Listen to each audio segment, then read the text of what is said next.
ED আর আদালতে দাবি হবে, ইডি আদালতে জানাবে, এখন তো আমার কিছু বলার নেই। আর ভয়েস ক্লিপিংটা যার সাথে, তাকে অ্যারেস্ট করেছে? তাকে তো অ্যারেস্ট করেনি। যার সাথে কথা তাকে অ্যারেস্ট করেছে কি? সেটা তো ইডি বলতে পারবে। আমি তো ইডিতে চাকরি করি না।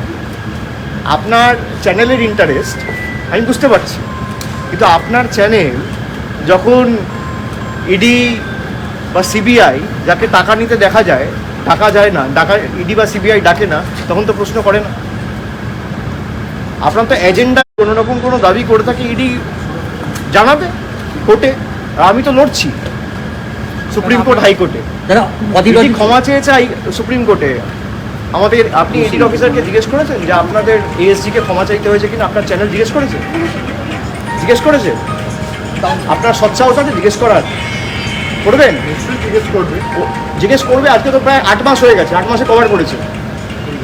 আমাকে প্রশ্ন করছেন, করুন, ভালো, কিন্তু যেখানে জিজ্ঞেস করার, আপনি কি জিজ্ঞেস করেছেন? করেন না। মেজাজ হারাচ্ছে, এই জমি কি করে হতাশার বহিঃপ্রকাশ? হতাশা বলছেন, হতাশার বহিঃপ্রকাশ। কেজরিওয়াল তিনি জামিনের জন্য করছে, কিন্তু এদিকে ইডি বলছে তিনি নাকি মিষ্টি খাচ্ছে আর বেশি আম খাচ্ছে, নিজের সুগার নিজে বাড়াচ্ছে যাতে জামিনের জন্য। ইডির উচিত বিজেপির সর্বভারতীয় সভাপতিকে অ্যারেস্ট করা। তার কারণ যে 100 কোটি টাকা স্ক্যাম বলছে, 55 কোটি টাকা ইলেকটোরাল বন্ডের মাধ্যমে বিজেপিতে গেছে। আপনি এই প্রশ্নটা করুন না বিজেপির সর্বভারতীয় সভাপতিকে। কেজরিওয়াল নয় জেলে বসে আম খাচ্ছে, বিজেপির সর্বভারতীয় সভাপতি তো বাড়িতে বসে আম খাচ্ছে। আপনার সৎসাহস আছে প্রশ্ন করার? করুন। আপনারা সাংবাদিক বলে নিজেদের দাবি করেন, আর বেছে বেছে প্রশ্ন করবেন, আমার অসুবিধা নেই। আপনি 10টা প্রশ্ন আমাকে করুন, আরও আমি 1 ঘন্টা দাঁড়িয়ে আপনার উত্তর দেবো। কিন্তু যে প্রশ্নগুলো যাকে করা উচিত তাকেও আপনাকে করতে হবে, আপনারা করেন। ইডি কেজরিওয়ালের বিরুদ্ধে কি বলছে আপনি আমাকে জিজ্ঞেস করছেন? আপনি বিজেপি নেতৃত্বকে জিজ্ঞেস করেছেন? যে লিকার স্ক্যামের কথা আপনারা বলছেন, সেই লিকার স্ক্যামের তথাকথিত 100 কোটি টাকার যে অভিযোগ, সেই অভিযোগের 100 কোটি টাকার মধ্যে 55 কোটি টাকা বিজেপির অ্যাকাউন্টে গেছে ইলেকটোরাল বন্ডের মাধ্যমে। তাহলে কেজরিওয়াল যদি জেলে থাকে, জেপি নাড্ডা জেলে থাকবে না কেন?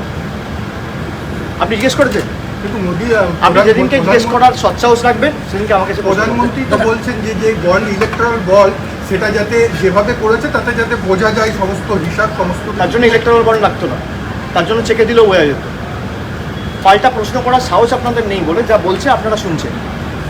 উনি বলছেন ইলেকট্রাল বন্ড করেছি বলে বুঝতে পারছি কে কাকে টাকা দিয়েছে। তাহলে তো চেকেও টাকা দিলে বুঝতে পারতো, তার জন্য তো ইলেকট্রাল বন্ড লাগতো না।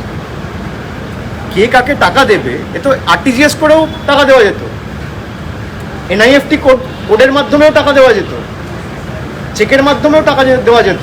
তাহলে ইলেকট্রাল বন্ডের মানে কি হয়? তো বিজেপি করেছে। তারা অগ্নিমিত্রা থানায় ঢুকে পুলিশকে হুমকি দিচ্ছে।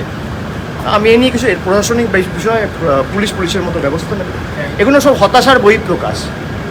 তারা জানে তারা নির্বাচনে তাদের রাজনৈতিক মাটি তাদের পায়ের তলা থেকে সরে গেছে, এবং সেই কারণে তারা এই জিনিসগুলো অনবরত করে চলেছে। তারা করুক, আমার শুভেচ্ছা রইল। 4 তারিখ ফল ঘোষণা হবে, কার সাথে মানুষ রয়েছে সেটা প্রমাণ হয়ে যাবে।